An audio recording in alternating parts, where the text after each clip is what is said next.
And then this meeting is being sent to the today.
Good morning, Dr. Panya.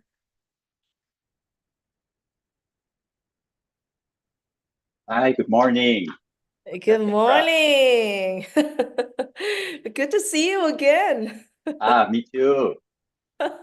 It's an honor to us. Thank you so much. Are you ready, or do we need to wait for another minute for you to prepare? No, I'm ready. I'm ready. Okay. That's great. Amazing, amazing. So, Intan ya, shall we start? Kita mulai ya, Intan Nova. Okay, so first of all, you can use the your camera on, everyone. And so welcome again to the session. Okay, and I think we should start now. All right.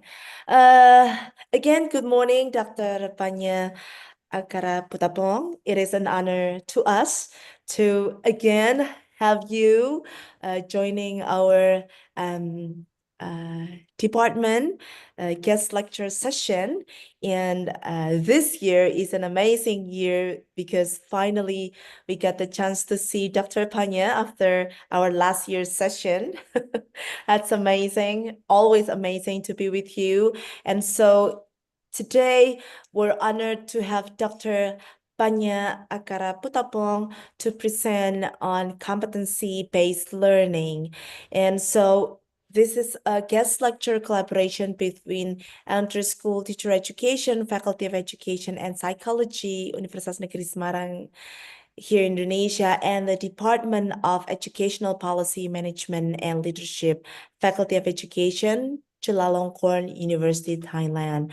And for your information, it's been a while since we have this partnership between our universities, Chula and UNES. And last year we talked about, we shared information about our educational settings between our countries and how the education at the university for training the teacher candidates in Thailand. And so we learned a lot from Dr. Panya last year. And so this year, in continuing the collaboration, Dr. Panya will present us an amazing sessions on competency-based learning. And please allow me to share you his curriculum vitae.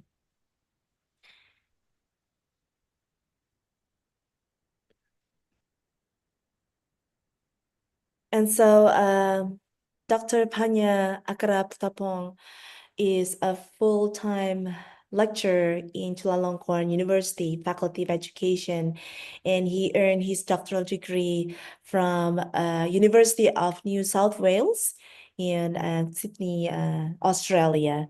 And previously, he also earned his degrees from Chula, Ramkhamhaeng's University, as well as Kasat University.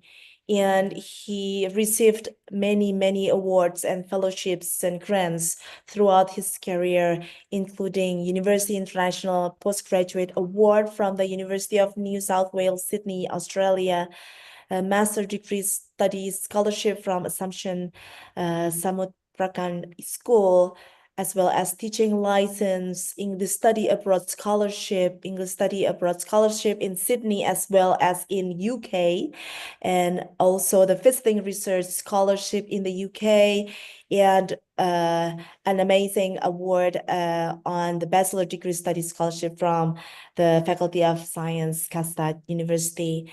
And as a full-time lecturer researcher in Chulalongkorn University, he started from January 2016 till today. And previously, he also served as research assistant and teacher assistant in the same University of Chulalongkorn. And previously, from 2012 2015, he was an assistant head of academic department in the secondary section, as well as the previous profession as high school science teacher and research assistant and teaching assistant in Kasta University, Thailand. And throughout his career, he published lots and lots and varies of in a wide range of publications, especially in his field of expertise. And the latest publication was School Curriculum Management for Local Art and Culture Transmission, a multi-case study of the Border Patrol College schools, as well as a study of the needs for instructional supervision for teachers in general education department for the basic education level, colleges of dramatic arts, Pondit Patan Nasilpa Institute of Fine Arts. And of course, from the range of publications Ngomong apa that lagi tuh? we had here, we learned that his expertise are mainly and mostly lots and lots of related to educational leadership, and his skills and expertise can be read through his publications regarding to teacher professional development, teacher education, educational supervision, and curriculum development. And so we are very proud to have you here, Dr. Panya, and we're very honored to have you here to have this session on competency-based learning and teaching, of course. And would like to present you our sincere apology from our head of department for not being able to join us today, because today is the graduation day. And so we have a commencement day today. And so he needs to attend this commencement to give the, of course, the diplomas to our graduates. So again, our sincere apology. Thank you so much. And please welcome our amazing and our beloved Dr. Panya Akaraputapong. Time is yours, Dr. Panya. Thank you. Thank you very much, Dr. Petra. It was an amazing introduction. I'm highly flattered. Okay. I'm just a normal scholar, just a full-time lecturer at Chulalongkorn University. Today, even though my expertise is mainly, do you see my slide now? Yes, okay. Even though my expertise in educational supervision and curriculum development, but as I learned from Dr. Petra that the audience today would be soon to be primary teacher. Is that correct? Yes. Yes, Okay. that's right. Yeah. Which year are you in, or are you? Which year? How many years do you have to study primary teacher? Mostly the students or the participants here are on their second or third year. Okay. Some students are in their first year. So yes. Okay. So Yeah, so I think maybe this topic would be more beneficial to you, the pre-service teachers. You may gain some interesting or inspiration and when you enter the profession.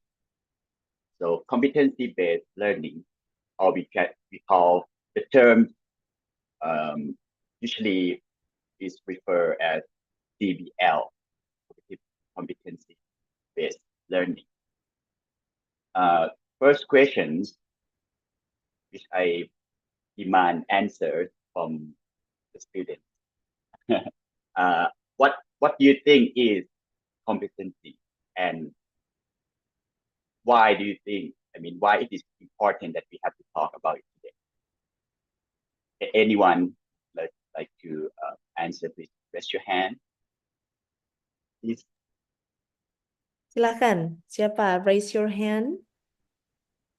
Terkait dengan pertanyaan ini, kompetensi itu apa dan kenapa itu penting? Yeah. I can translate for you if you cannot speak in English. Yes. No, you try. My students. Yeah, no I problem. know, right? No problem. Yeah. That's What great. is? Thank you. What do you think is competency?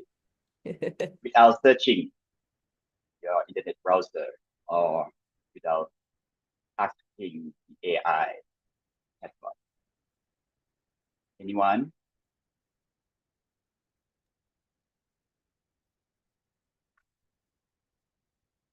Intanova, maybe? I would like this session to be effective. Otherwise, it's gonna be exhausting. Just talking Right. this one-sided talk, internet, because we have an online session, so it's better to have a kind of interaction. Anyone would like to express the opinion? Doesn't have to be correct. Just your opinion. Mhm. That don't need to be afraid to be wrong. Yes, please. Miss Yes, please. Sarah. Sahra, yeah. Yes. Sarah.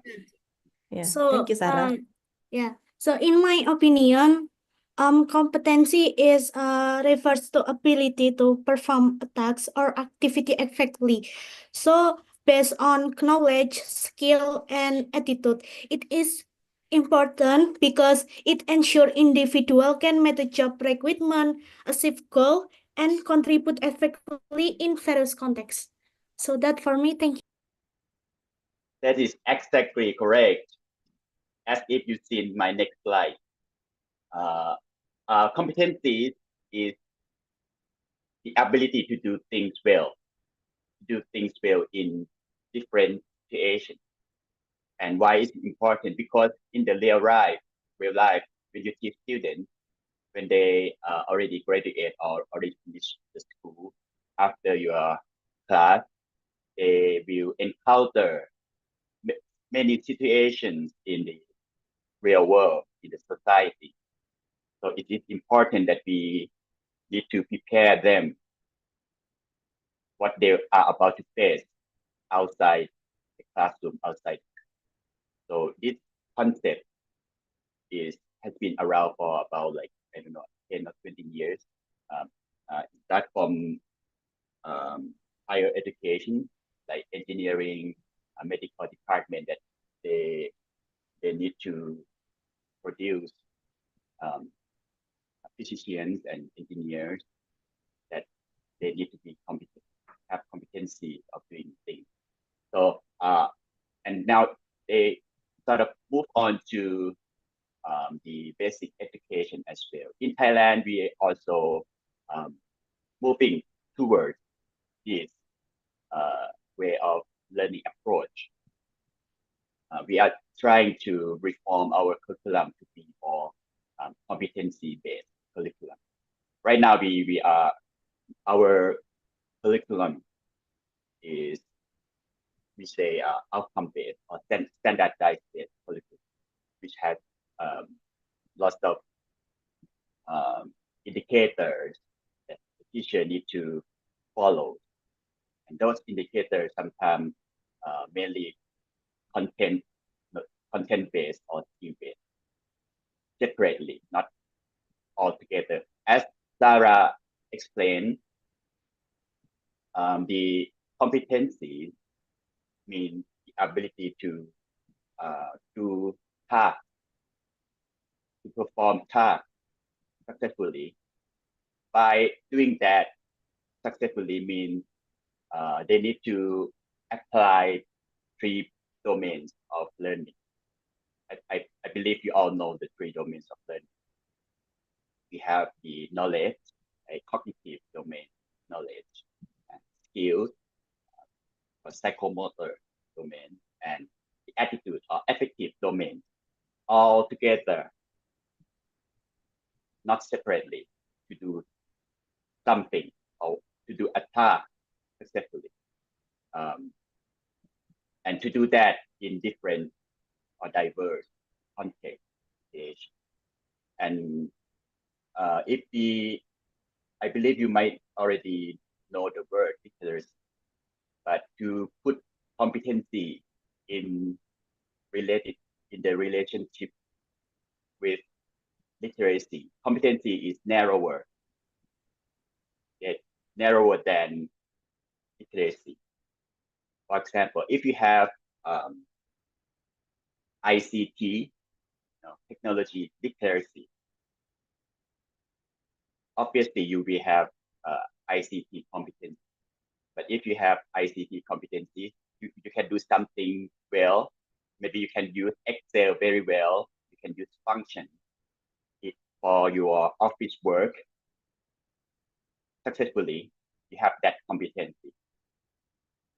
But you might not have you might not know everything there is in Excel platform. You might not know some advanced formula beyond what needs in your work. If you know it, means you have literacy. So I want you to understand that the word literacy is all of the knowledge, skill, and attitude in one area. But competency is just what you really need to do the work successfully. Okay. Then another question. So if the competency is important, and we knew the concept, the definition already, how can we teach it?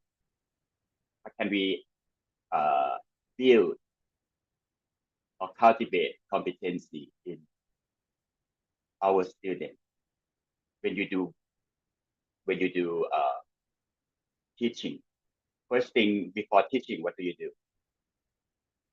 Before you enter the classroom to teach the students, what do you have to do?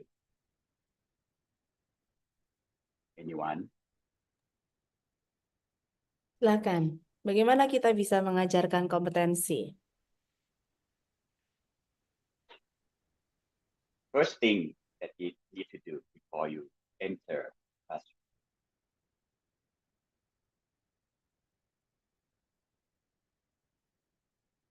Yes, Miss Athena.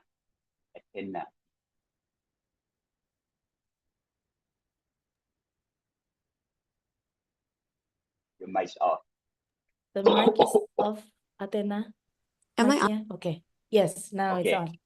Okay, thank you. So first, to teach competency, I think, in my opinion, you have to first know your students, so profile them and know what they like, their best interests in mind, and then you have to tailor your lesson to their capabilities, their knowledge, and their interests and likes. And then you just have to make project-based lessons and make it fun for everyone to enjoy, I think. Very good, very good. The keyword that Athena said is the project based. This is one of the approach that you can use for teaching competency. The first thing when you do, okay, of course you have to study, you have to understand your students. Sorry, Thailand here is a bit dusty, so just make up. Okay, so you have to, apart from understanding your students, you have to plan your lesson, right? When you plan your lesson, there are three main things you need to consider, right? You need to consider the objective. You need to consider the instruction method, right? Or we call it learning method. And you need to consider how you would assess or evaluate the student based on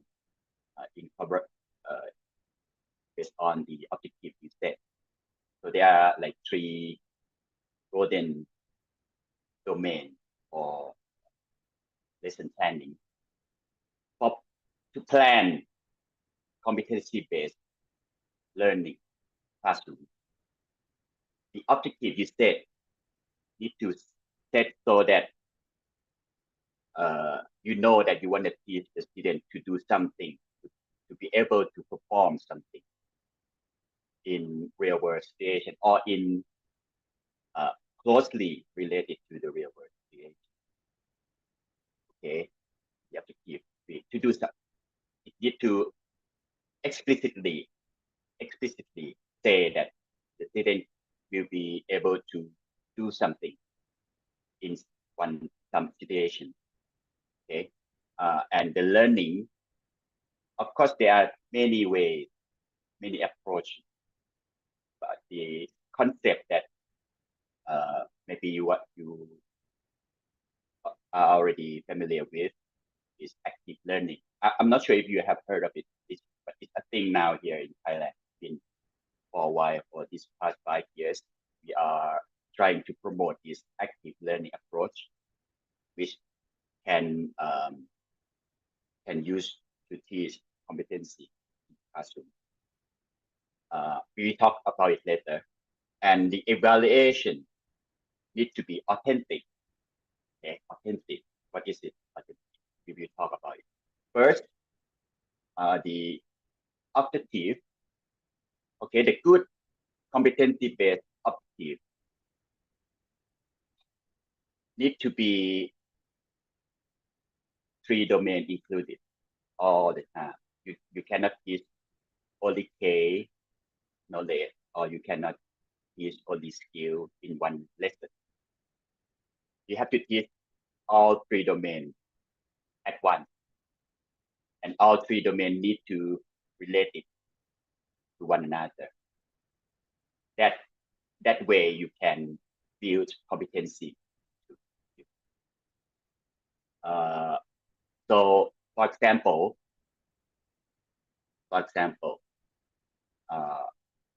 the English class. This is one. You see, this is just one example, one objective. Recognize common nouns and verbs, which is the knowledge student need. I try to provide elementary objective. Recognize common nouns and verbs. This is the knowledge cognitive domain. Write sentences, simple sentence, describing their daily routine, which they need to know how to write sentence. And if they can, they need to actually write. And to be able to write correctly, they need to understand, to know, right? Know the noun and verb form to formulate a sentence. This is K and S already. But how about A? The attitude, which actually I would say some teacher might ignore the attitude part, maybe because it's difficult or it seems more abstract compared to knowledge and skill and hard to evaluate.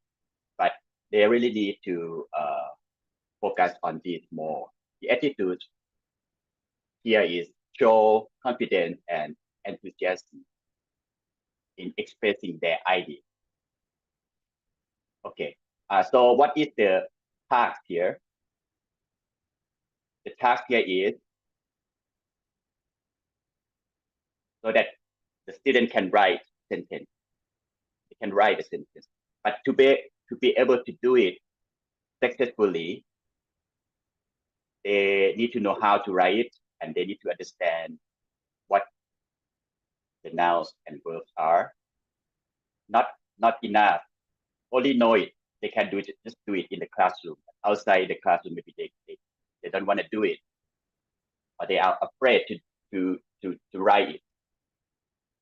But they need to cultivate some kind of attitude, some kind of mindset to the student that they, to build the confidence and the joy of writing sentence into this lesson, so that outside the lesson they feel more comfortable, they feel more joyful to write sentence, and they can do it in their own time in different situations without being ordered in the lesson. You know what I mean?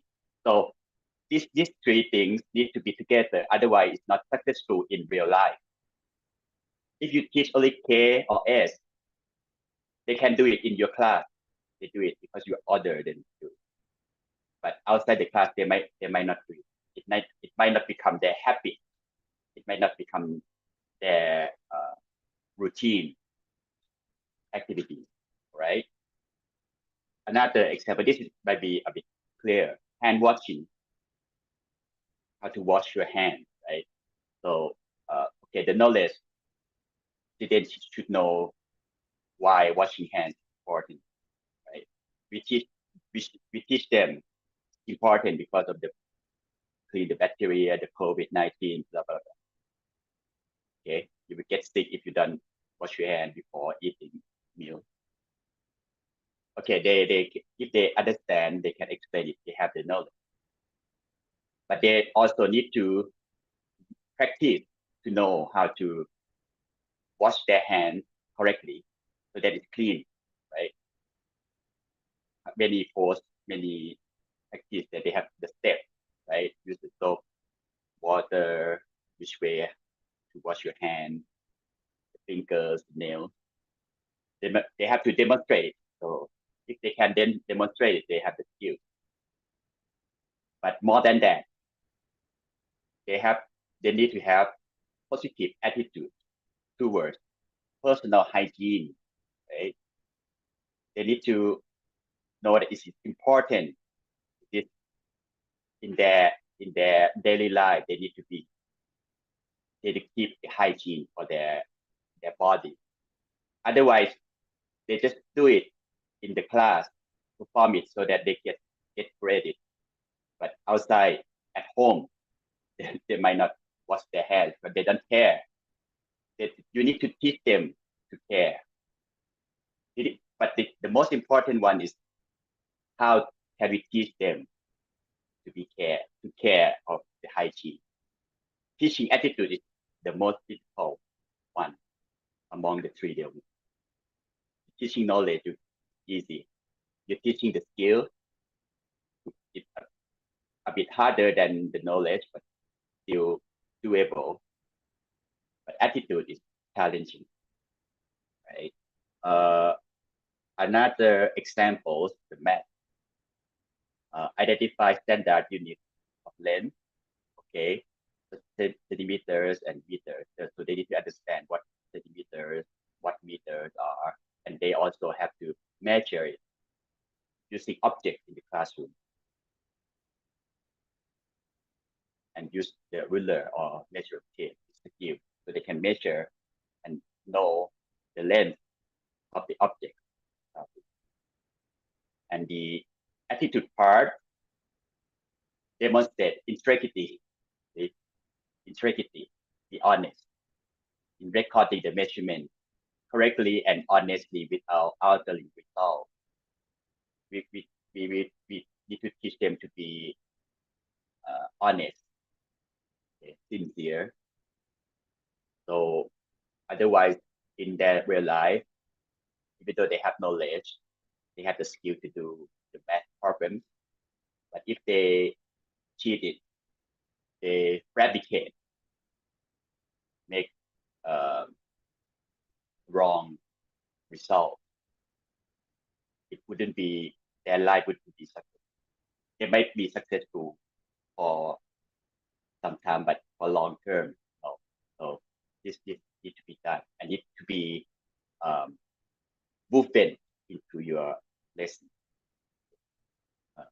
Social studies identify the four cardinal directions: north, south, east, west, and they need to, the skill is that to use the map, know how to read the map, right? Where the department stores, where to the police station around the neighborhood, and demonstrate curiosity and respect for different places.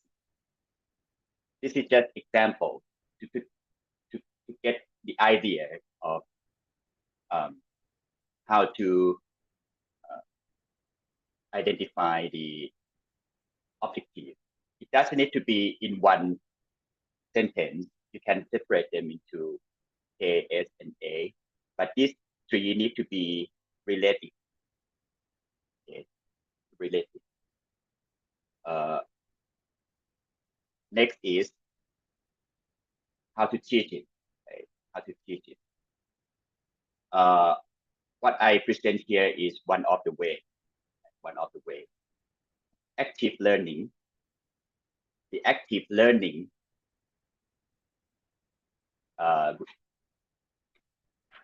occur in four ways. I mean, four ways together.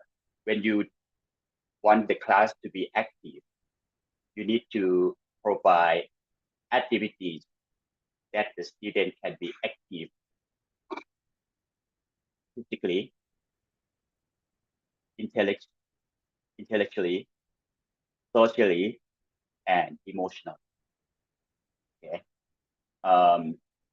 Physically, you need to move, right? You need to practice, do things, use your muscle, use their muscles. Okay. Why is it important? If they just sit doing same thing the whole class, they get bored. They get passive, not active.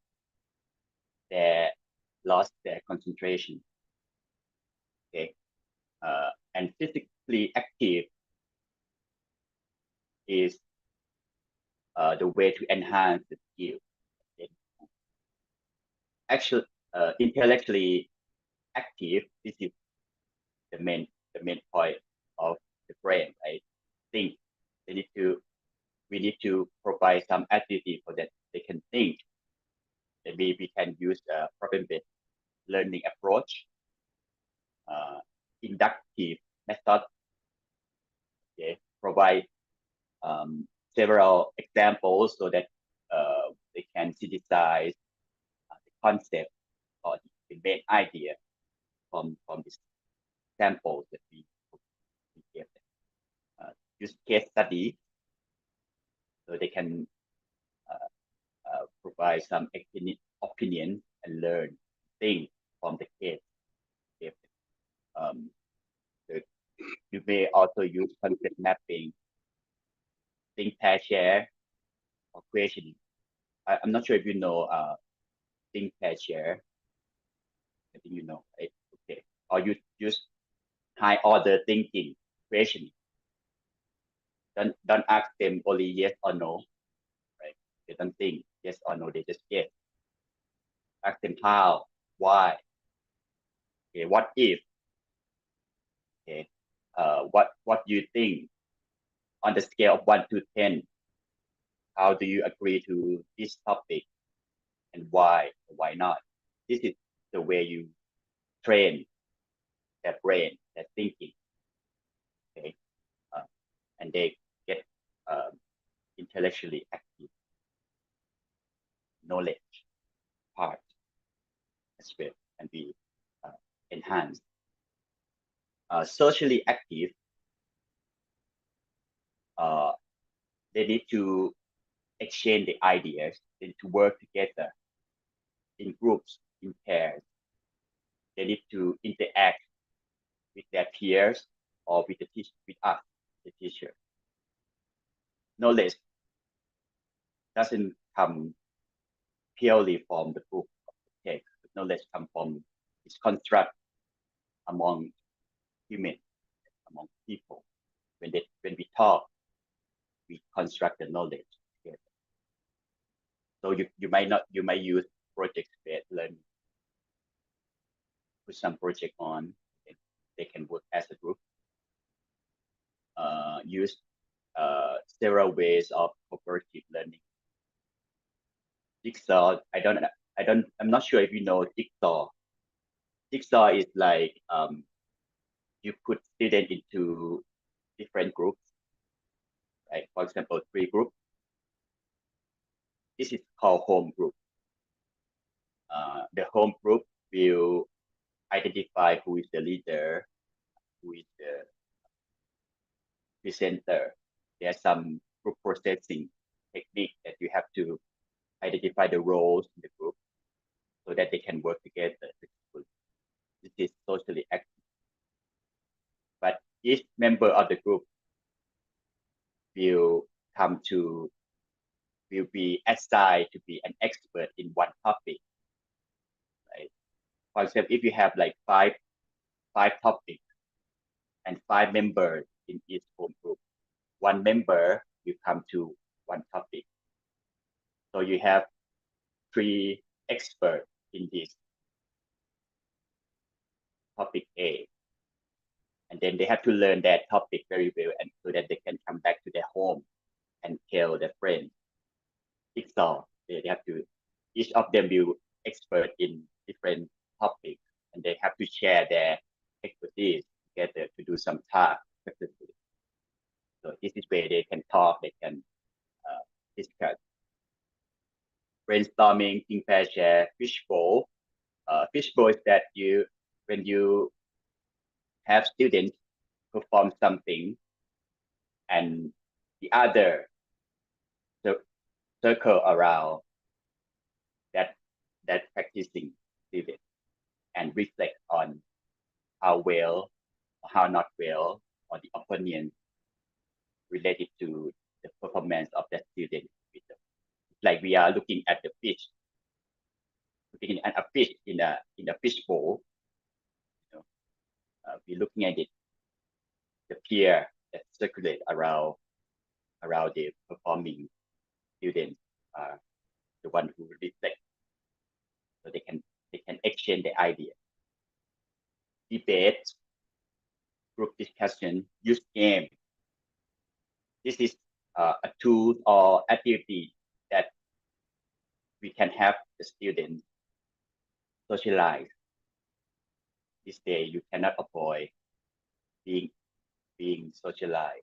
You cannot be alone in the society, right? So they need emotionally active. This is very important for the attitude domain here. Okay, they need to feel that it's important to learn these things, or joy, be motivated. Also, not only motivated to learn, but in order to teach them the attitudes like confidence, enthusiasm to do something, the positive attitude. This curiosity, this kind of thing, you may apply this method. For example, role playing. What would you do if you were a beggar? But those who just ask money at a market. How would you feel? How would you act if you were them? This way, when they act, we can assess how they think, what is their attitude on those kind of people. Do they feel sorry? Do they feel funny? That's the way you kind of shape up their attitude towards something. That's role playing. Simulation. You sort of simulate the surrounding closely related to the real world situation. For example, earthquake, fire, arsenal, right? And see how they act. if they act as if they don't care, it means they don't see important to save their life, for example, simulation. The if you want them to be motivated, emotionally active, you need to provide positive atmosphere. Okay, you need to be friendly. Don't come into the classroom and just complaining everything in classroom or teaching. Be friendly, so they are comfortable to express their idea, comfortable to answer, participate, willingly to do the activity, okay. Non-judgmental, like no right or wrong, as I did earlier. So they feel, oh, okay, they are joyful to enter, to participate in the class. You better use deep listening.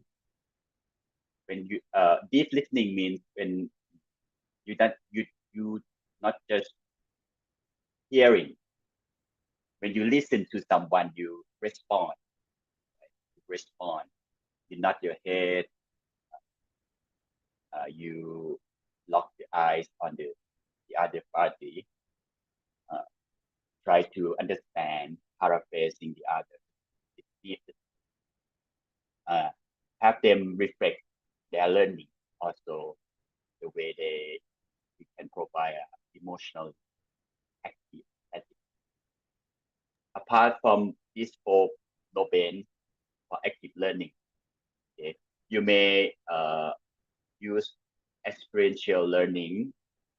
This is some keyword that you may want to, if you're interested, you may study more. Integrative approach. Integrative approach that when you provide a course that you have different content at once, you teach different content at once under a theme, in one area.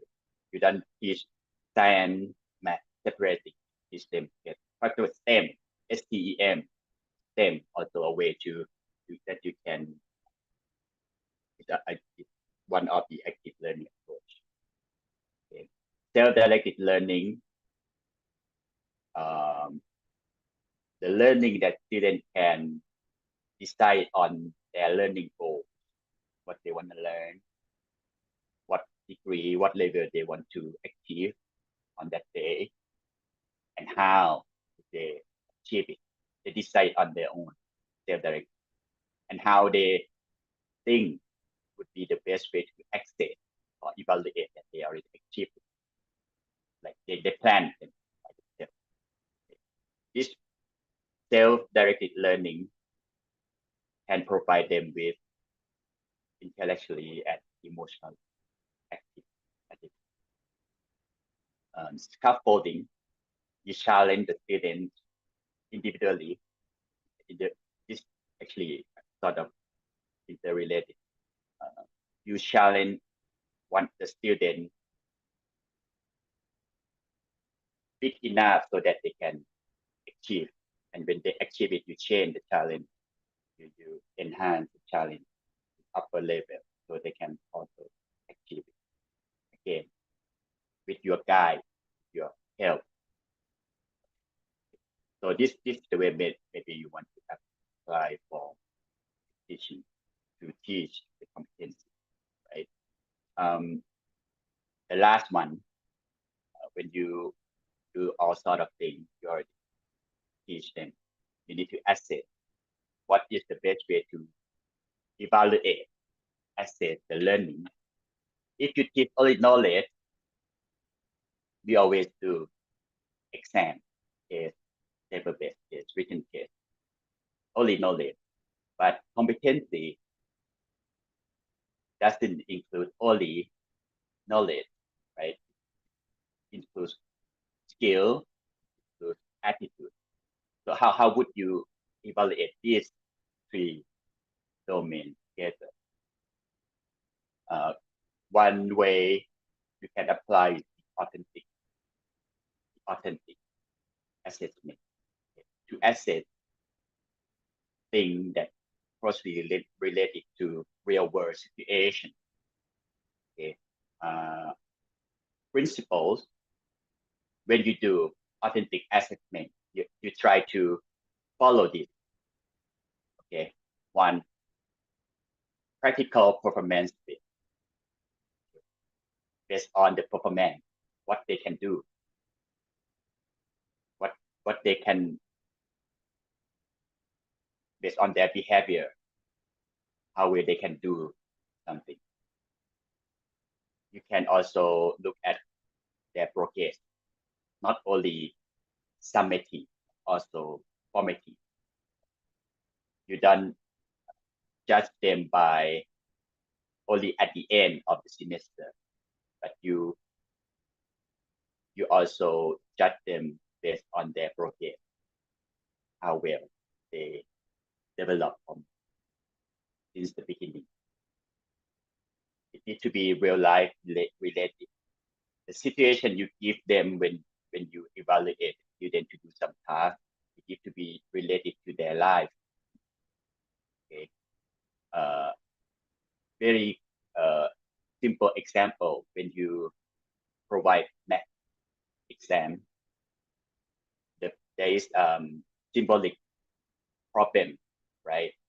The problem that you use just numbers and characters, right? But there is also what is that called? Statement problem, I would say. You use sentence, like words that you have to provide. Those situations for the math problems, it need to be related to the student. For example, if your student is in rural area, not urban, okay, you cannot give the problem something like if your mother take you to a department store to buy a Louis Vuitton bag for $100,000, okay, but your mother gave the shopkeeper some amount, what would the change be? That is not related to your student, right? They don't know what Louis Vuitton bag is. Okay, so, sort of kind of going to the market buying apples, bananas, this how many kilograms. So this should be related, okay, so that they sort of they know or they understand or they feel that, oh, what I learned or I'm being evaluated is beneficial, useful for their life, because they can use it, they can use that knowledge in their real day. Okay. And when you assess, to be authentic, you need to be frequent. You need to be not only one time or two times, it need to be several times throughout your course. And it needs to challenge their higher order thinking. How, why, okay. Use your problems or your question may have different solutions. Because in real life, there are different ways to be successful, right? There's different ways to do things. I want to buy a very good coffee. I can go to one shop, but the other may go to another shop. Different ways to achieve something. So assessment to be authentic doesn't have to have only one possible answer.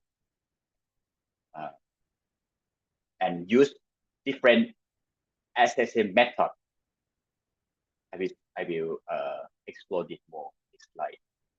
Not only one method. You don't just let them present only, or let them do the written test only, in order to evaluate their knowledge, skill, and ability. Okay. Diverse context. evaluate them the same thing in different situations. Okay? In the classroom, outside the classroom, when they do it, how will they do with a stranger? How will they do with their peers? Okay? Multiple assessors. It doesn't have to be only you who assess. Can be themselves, their peers, or some external experts, or their parents, or even the community around your school. All these can take part in your assessment. It can be authentic. And after all this, you need to give feedback. Okay, we assessment for learning, or we assessment so that they can learn, they can improve. So how can they improve without knowing how well they did, right? We need to give feedback constructively. Okay. Constructively means you tell what they do well, what they don't do very well, and how they can improve it. Okay. This feedback works for both yourself, the teacher, and also maybe you don't teach well enough, so that's why the student result is not very good, and also the student. This is the principle. Move on to the method. Okay, you can use all these together for one objective. Yeah, if you have the capacity, or pick one or two or three for one objective. Don't do just one method all the time, or for one objective. Also, you have 3 objectives. Objective 1, you may use 1 or 2 or 3 ways, and you put the result together. First, this is quite simple task evaluation. You give task. This task could be a form of group work, project, or even homework, assignment, anything. Okay, you assign them or open that they can choose from, open options for them to evaluate the task. Interview, you ask orally, test. Interview, you can assess their attitude as well, not only the knowledge. Okay, if you interview directly or indirectly, you can interview their peers, you can interview the parents, especially when you want to assess attitude. If you ask them directly, they will tell what you want to hear, right? Not authentic, especially when you want to assess attitude. Okay, observation. When you observe, you might need some tools, some form, could be checklist, could be rating scale, or record, qualitative. You note some behavior that occurs in the classroom, individual students. Or you can use a performance exam. This is simple test of it during the lesson or at the end of the course. Self-report. You can have the student just do a logbook, reflect their learning every day or every week, what they have learned, what have they done about it, how they improve, what they need to be improved. Okay, and 360-degree assessment is related to multiple assessors. When you assess one thing from the student, you may include stakeholders. If you may call the parents, the peers, external experts, anyone. Last one, the portfolio is the way you have the student collect their artifacts, their learning evidence, but not not any evidence, but need to be evidence that related to the objective or learning that you set at the beginning. And for the portfolio to be effective, apart from collecting those artifacts, the student should also reflect on the artifacts they collect. How well they did related to that artifact, and how would they improve. This sort of thing help them to grow. Okay, grow. So important thing.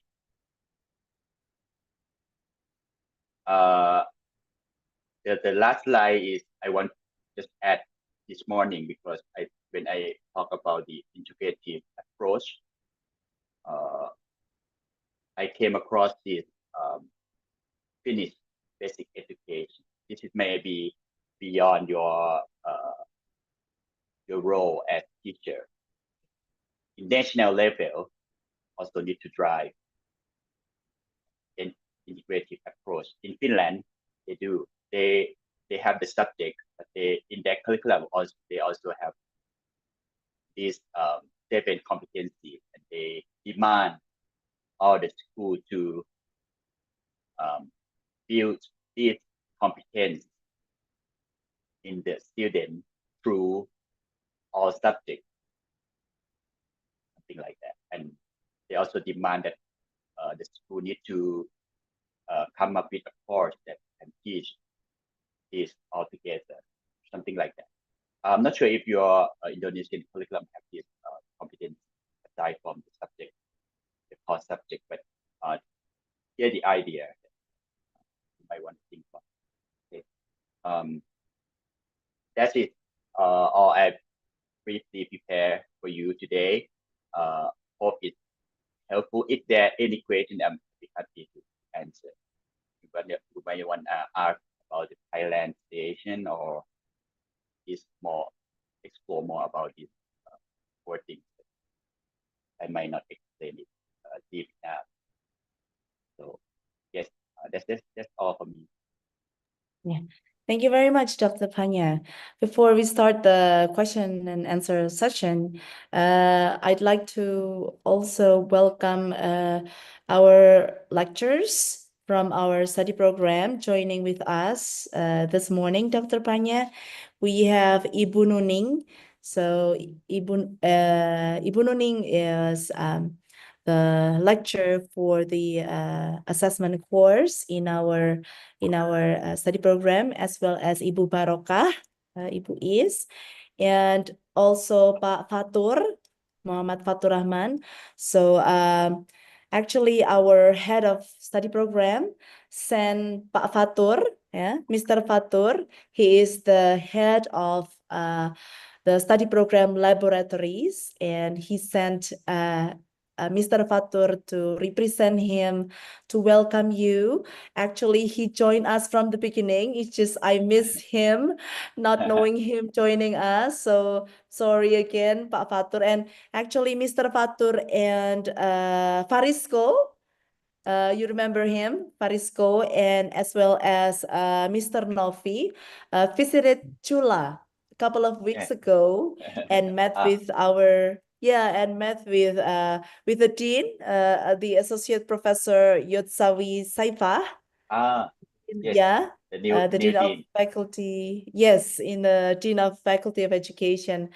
And so however, they didn't get a chance to meet you at that time, so apologies. So Pak Fatur, apakah ingin menyampaikan beberapa sapaan pada Pak beberapa Panya? sapaan. Oke, thank you, Miss Petra. Ya, silakan Pak. Hello, Mr. Panya Akarupa Hi. Putapuang MAD PhD. Thank you very much. Join in with us forum. I am use Indonesian language, Prof. Yeah, I will translate it for you, Dr. Panya. Oke, terima kasih Bapak Ibu semuanya yang sangat kami hormati. Mr. Panya Akarapu Tapong, MED, PhD, Department of Education, Policy Management and Leadership, Faculty of Education, Chulalongkorn University, Thailand. Saya atas nama pribadi sekaligus mewakili lembaga, karena pada kesempatan pagi hari ini Bapak Koor Prodi belum berkesempatan hadir dan join bersama kita pada forum yang luar biasa ini, sehingga beliau mewakilinya kepada saya. Sekali lagi, atas nama lembaga kami menyampaikan selamat datang dan terima kasih yang sebesar-besarnya kepada Mr. Panya yang telah bersedia meluangkan waktunya untuk berbagi ilmu pengetahuannya dengan kami, Bapak Ibu dosen, sekaligus dengan para mahasiswa, Prodi, PGSD, FIPP, UNES, yang pada kesempatan pagi hari ini beliau telah menyampaikan materi yang luar biasa ini tentang competency-based learning, di mana materi ataupun apa yang disampaikan oleh beliau ini memang sangat relevan dengan kebutuhan kita di dunia pendidikan saat ini. Dan kepada teman-teman mahasiswa, silakan bisa memanfaatkan forum yang luar biasa ini untuk bertanya, berdiskusi, ataupun hal-hal yang yang belum disampaikan untuk bisa ditanyakan lebih lanjut, sehingga ini menjadi pengalaman baik dan pengalaman yang luar biasa bagi kita semuanya. Dan semoga ke depan insya Allah kita bisa visiting lecture lagi ke Chulalongkorn University. Thank you very much, Mr. Fanya. Bila taufiq wal hidayah. Okay. Wassalamualaikum warahmatullahi wabarakatuh. Okay, please allow me to translate Mr. Fatur on behalf of the institution, especially UNES, study program of elementary school, elementary education, Faculty of Education and Psychology of UNES. Would like to thank you very much for giving your time to us, sharing this amazing session on competency-based learning, or CBL, which is very related content or information for our students here as the teacher candidates. And on behalf of the head of the study program, would like to apologize for his not being able to joining us in person, but he sent Mr. Fatur instead. Mr. Fatur is looking forward to our collaboration in the future, of course, hopefully next year, for the visiting lecture, both ways. Either you have the guest lecture here in our university, or our lecturers visiting Chulalongkorn University in the future. So thank you so much, and would like to invite students to have questions or further discussions on your session. Thank you very much, Dr. Panya. Thank you. My pleasure to join the collaboration. I hope my expertise will be useful. Ya, terima kasih Pak Fatur. Oh ya, terima kasih Pak Fatur. Ya, thank you very much. Okay, shall we start with a question and answer session? Maybe very short because it's already 11 o'clock, Dr. Panya. I know that you will have another appointment after this. I can be for a minute or 10 or 15 if there are any question. Iya. Matur nuwun Pak Fatur. Kami lanjutkan dengan pertanyaan dan jawaban ya Pak. Terima kasih banyak Pak Fatur, Bu Nuning, Ibu Barokah sudah bergabung. Terima kasih.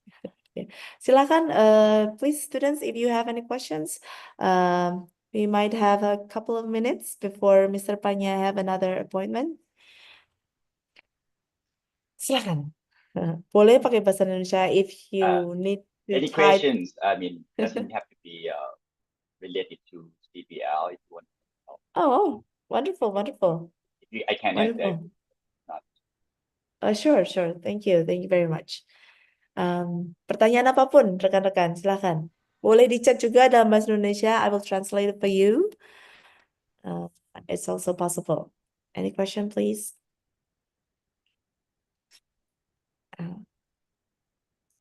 It seems that you deliver your session really well and really comprehensive. So yeah, I love your presentation. Thank you very much, Dr. Panya. Okay. Anyway, Yes.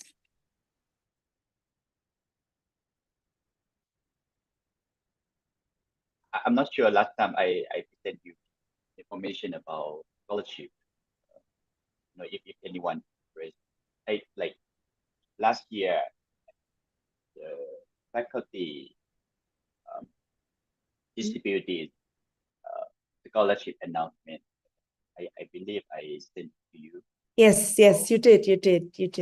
Yeah. So I would encourage you, the student, if you like after you graduate and maybe teach for 1 or 2 years, you would like to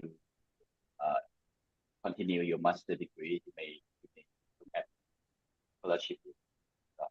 First, I think we have scholarship for Asian countries where you might need to apply for international. Right. Oh, that's amazing. Thank you very much. Noted. Right. If you would like me to share, is that okay? I share it to my students. I don't have it right now. It's just when it comes, I would. Oh, thank think you. it's annually. Oh, so annually. Oh, I see. So Okay. every year they have. If I come across Right. an announcement, I would pass it to you. Right. Thank you so much. Yeah. Because last time you sent us information on the graduate scholarship program for ASEAN countries, right? Yes. Thank It's you. annual, so it's Right. gonna be similar.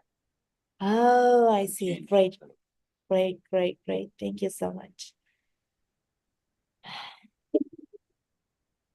So any question at all? Silakan.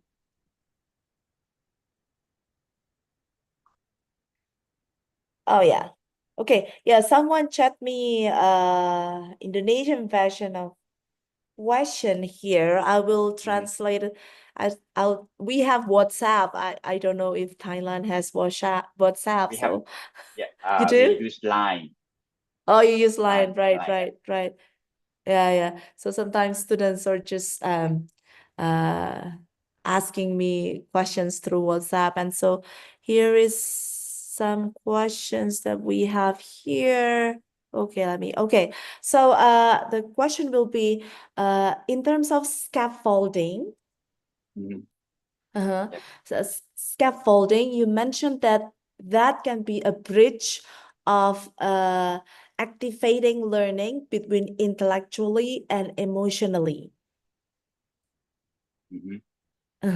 So would you please give us the example how scaffolding bridging the active learning by activating intellectually and emotionally to the students? Okay. Very difficult question. The concept of scaffolding is that we kind of force or guide students individually so that they can achieve the task given. And the task given need to be not too much challenging to that student. It need to be a little bit challenging, close enough so that they can reach it. So, and then we move on to the next level. This way, you can motivate the student to learn that emotionally active, right? They feel that they can be successful. They can do it with or without the teacher help. Right? That emotion and intellectually is basic because when you give the task that challenging enough, they try to reach it. They need to train their brain to in the next level in order to achieve that task. But the challenging issue for the teacher is that how do we know which task to give to which student? That come back to the importance of knowing your student. You to observe students. You might group them into different groups: the low achievement, middle achievement, and high achievement. And you, in one lesson, you may provide 3 kinds of tasks for these 3 groups. For example, broadly, doesn't have to be one by one, it could be group by group. I hope I answered the question. Way to scaffold, not just giving enough challenging tasks, but you need to help them. Help them, not telling them the answer, but help them to find their own answer. You guide them, you hints, give hints or model, or help their organization of work, what they should do first, step by step. This is the way you scaffold. Scaffolding is come from when you construct a building, you need sort of scaffold, right? So that the constructor can paint, right? Can build building into higher level, right? So this is the concept of scaffold. Right. Okay. Very Well, good thank you question. very much. Thank you very much. And maybe careful, one more question. Is that okay? One more question, Dr. Panya? Yes, no So problem. there's this question about debating. So sometimes sometimes it's difficult to activate students socially when we ask them to debate about a topic or an issue. So do you have any tips or suggestions how to activate them socially through debate?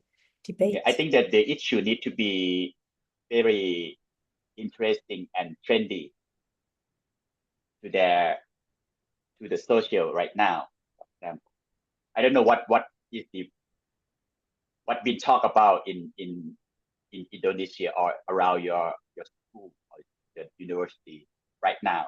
If that topic is interesting to the student and is controversial enough that like there is no right or wrong direction, it's one way to motivate them to debate about it.